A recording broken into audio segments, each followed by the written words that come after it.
This channel does not promote any violent, harmful, or illegal activities. All content provided by this channel is meant for an educational purpose only.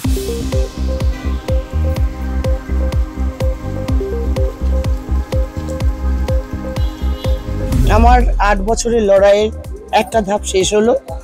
আমি ৮ বছর ধরে অন্যায়ের সঙ্গে যুদ্ধ করেছি আমার বাচ্চাদের জন্য, কারণ আমার এক ছেলে এক মেয়ে, আপনারা সকলে জানেন।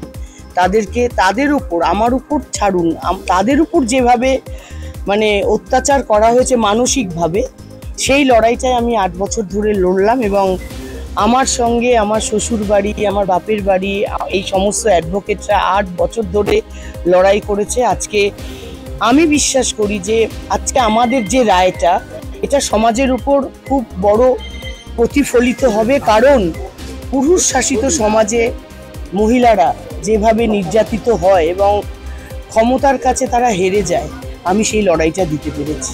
আলটিমেটলি সত্যের জয় হয়েছে। দিদি অনেক লড়াই করেছেন, করে শোভনবাবু যে পিটিশনটা ফাইল করেছিলেন ডিভোর্সের জন্য, তাতে যা যা অ্যালিগেশন দিয়েছিলেন সেগুলো উনি একটাও প্রুফ করতে পারেননি। তো আমরা সেখানে জয়লাভ করেছি। এখানে দুটো অ্যাপ্লিকেশন হয়েছে, একটা হচ্ছে বিবাহ বিচ্ছেদের, পরবর্তীকালে আমরা রেস্টিটিউশন অফ কনজুগাল লাইফ চেয়েছিলাম, তো সেখানেও সেই মামলাটাও খারিজ হয়েছে, কিন্তু আমাদের ডিভোর্স উনি গ্রান্ট করেন। ডিভোর্সটা হলো না, ডিভোর্স হলো। এই যে দুটো আপিল খারিজ করলেন, কি কি গ্রাউন্ডে খারিজ করলেন বা কেন খারিজ করা হলো? খারিজ হয়েছে মেনলি ওনারা যে মামলাটা করেছিল, যে অ্যালিগেশন দিয়েছিল যে আমরা বাচ্চাদের দেখি না, ক্রুয়েলটি একটা গ্রাউন্ড আছে, আমরা টাকা পয়সা নয়ছয় করি, কোনোটাই ওনারা প্রমাণ করতে পারে। হ্যাঁ, আমার ক্লায়েন্ট যা ওনারা অ্যালিগেশন দিয়েছিলেন আমার ক্লায়েন্টের এগেইনস্টে, কোনোটাই ওনারা প্রমাণ করতে পারেন। Are the end of the day একটা কথাই বলতে পারি, এখনো এই মামলাটা হয়তো আমাদের হাইকোর্ট, সুপ্রিম কোর্ট অব্দি যাবে। আর এখানে দুটো পার্ট ছিল, একটা হচ্ছে রেজিস্ট্রি অফ কনজুগাল রাইটস, একটা ডাইভোর্স।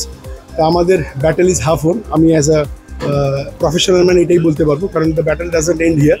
তো জাস্টিস হ্যাজ বিন ডান, এটা আমি আগেও বলেছিলাম যে I have come here, it was my obligation to see that the justice is carried out.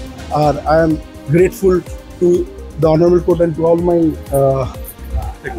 colleagues যে আমরা সবাই মিলে একসাথে এটাকে এই জায়গায় আনতে পেরেছি। আজকে আমাদের যে মাননীয় জাজ আছে, সে যে লটা পাস করেছে সেটা একটা প্রেসিডেন্ট সেট করবে পুরো বেঙ্গলে, যে একটা মহিলার ওপর যখন পুরুষ মানুষরা, যাদেরকে বেশি অ্যাডভান্টেজ দেওয়া হয় সোসাইটিতে, তার ক্রুয়েলটি সে যা করে গেছে, এই পুরো আমার মায়ের মানহানি থেকে শুরু করে নিজের ছেলে মেয়েদের কোনো কন্ট্যাক্ট না রাখা, সব কিছু করেও আজকে এসে যারা মেন ডিসিশন নেয় তারা বেস্ট ডিসিশন নিতে পেরেছে, তারা রাইট ডিসিশন নিতে পেরেছে। আর সেইটার জন্য শুধু আমার মা জেতেনি, এটার জন্য অনেক মহিলা আছে বাংলায়, ইন্ডিয়াতে আর পৃথিবীতে, যাদের এখান থেকেই জোর পাবে যে they can also fight back. আর এইটার থেকে বেশি বড় কারোর জিত হয় না।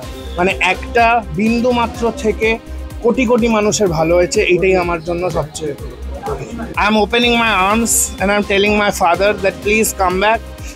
Nothing is too late and we will fix it.